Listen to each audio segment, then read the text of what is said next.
안녕하세요. 화상관제인 홍인필 변호사입니다. 2024년 개정된 관제인 직무편람을 공부하고 있습니다. 75번째 시간입니다. 파산재산과 자유재산. 자유재산은 원래 이제 개인 파산에서 인정되는 제도죠. 그래서 법인 파산에서도 이걸 인정할 것인가, 상속재산 파산에서 인정할 것인가, 이게 이제 논의가 있습니다. 실무상 문제점에 대해서 보겠습니다. 개인 파산 사건의 경우 파산재산에서 제외되는 압류금지 재산과 면제재산에 관한 법 383조 제1항 및 2항이 상속재산 파산에도 그대로 적용되는지에 관해 견해가 대립되고 있습니다. 압류금지 재산제도나 면제재산제도는 개인 채무자의 최저생활을 보장하기 위한 것인데, 상속재산 파산의 경우에는 재산의 소유자인 피상속인이 사망하고 없기 때문이죠. 그런데 상속재산 파산 사건에서도 소액 임차보증금이나 최소한의 생계비 등이 문제되는 경우가 있고, 이러한 경우 종종 신청인 측에서 상속재산 파산 사건에도 압류금지 재산제도와 면제재산제도가 적용돼야 한다고 주장하기도 합니다. 그래서 견해의 대립이 있는데, 적용을 부정하는 견해. 상속재산 파산의 경우 채무자는 그 상속재산 자체이기 때문에 개인인 채무자의 생계보장, 재기지원 등을 고려하여 규정된 압류금지 재산제도나 법 383조 2항에서 개인인 채무자의 신청에 의하여 면제재산 결정을 할 수 있는 것을 규정하고 있는 면제재산제도는 상속재산 파산 사건의 경우에는 적용될 여지가 없다고 보는 견해다. 이 견해에 의하면 상속재산 파산 절차는 상속재산에 관하여 그 상속인에 대한 포괄 승계를 동결하고 상속재산 자체에 독립적인 지위를 부여하는 청산 절차이고, 법이 상속재산에 대하여 파산 선고가 있는 때에는 이에 속하는 모든 재산을 파산재단으로 규정하고 있는 점, 그리고 피상속인이 이미 사망하였으므로 피상속인이 최저생활의 보장이나 새 출발은 관념할 수 없다는 점에 비추어 상속재산 파산의 경우에는 압류금지 재산이나 면제재산 제도는 원칙적으로 적용이 없다고 한다. 아주 그냥 도식적으로 보는 거죠.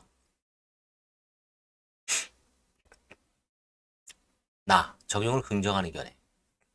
민사집행법 또는 기타 법령에서 압류금지 재산을 정하는 것은 채무자뿐만 아니라 그 가족의 최소한의 생계를 보장하고자 하는 사회 정책적 요청에 근거한 것이라는 것에 근거한다.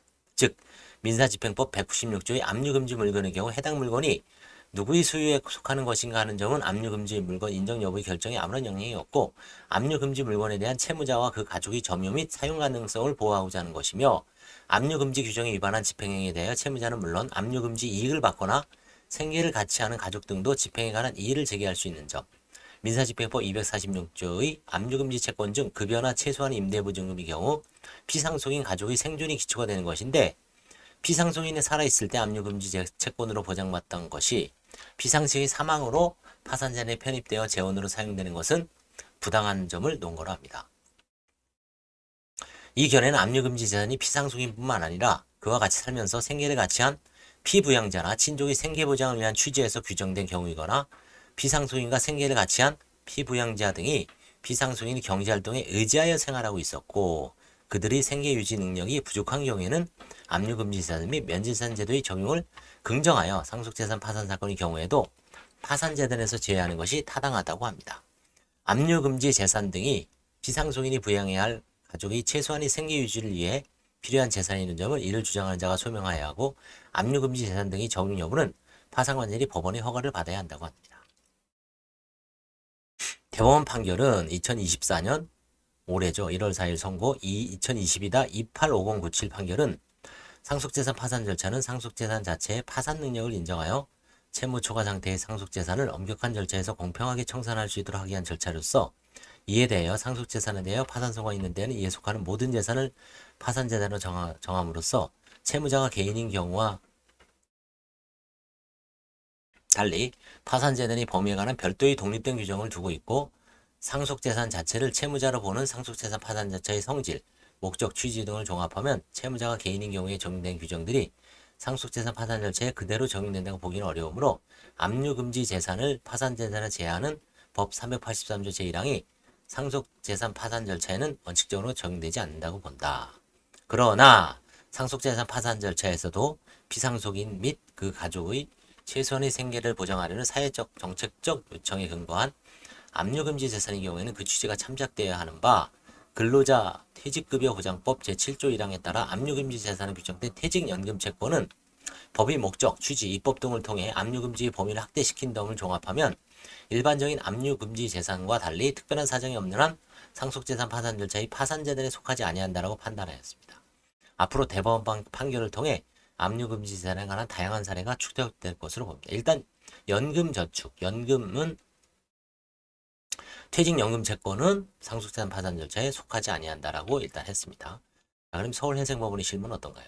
서울행정법원은 주택임대차 보증금 반환 채권과 관련하여 피상속인 명의로 된 주택임대차 보증금 반환 채권 중 민사집행법 246조 제1항 6호에 해당하는 압류금지 채권도 파산재단에 포함된다고 보되 피상속인과 같이 살면서 생계를 같이 하던 부양가족이 있는 경우나 피상속인과 같이 살면서 생계를 같이 하던 사실상의 배우자가 있는 경우에는 피상속인 명의로 된 주택임대차 보증금 반환 채권은 자력이 없는 부양가족 등을 위하여 파산재단에 포함되지 않는 것으로 보고 있습니다.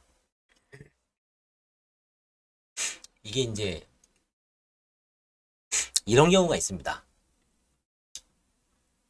지방에서 이제 어렵게 살아갔는데 이제 암이 걸렸어요. 암이. 이제 시한부 인생이죠. 그렇지만 서울의 유명한 뭐 아산병원이라든가 삼성병원, 뭐 세브란스병원 이게 주로 이제 강남에 있잖아요.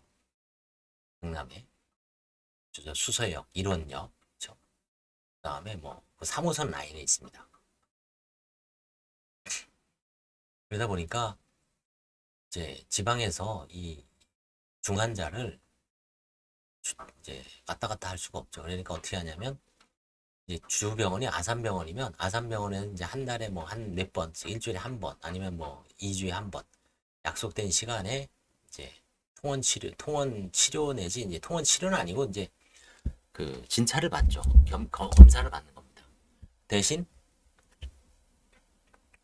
나머지 기간은 이제 어떤 분들이 이제 요양병원에서 이제 지내시는 분이 있고요. 그 다음에 이제 어떤 분들은 가족들과 같이 이제 집을 얻습니다. 보통 이제 비싼 돈은 없으니까 전세금 한 5천, 4, 5천 정도에 월세하고 한 50에서 100 정도. 그러면서 이제 집에서 이렇게 있으면서 병원을 왔다 갔다 통원 치료를 받습니다. 그리고 이제 거기서 이제 몇 개월 정도 임시로 있는 거죠. 그런 경우에 이제 그분이 이제 뭐 지방에 재산이 많으면 몰라도 집이라도 있고 근데 지방에도 여전히 뭐 세를 살고 있다 그럴 때 돌아가셨을 때 상속재산 파산 한정 승인하고 상속재산 파산했을 때 그 임차보증금을 이제 이런 경우죠. 그 나머지 유족이 이제 배우자 내지 사실혼 배우자가 이제 갖는 거죠.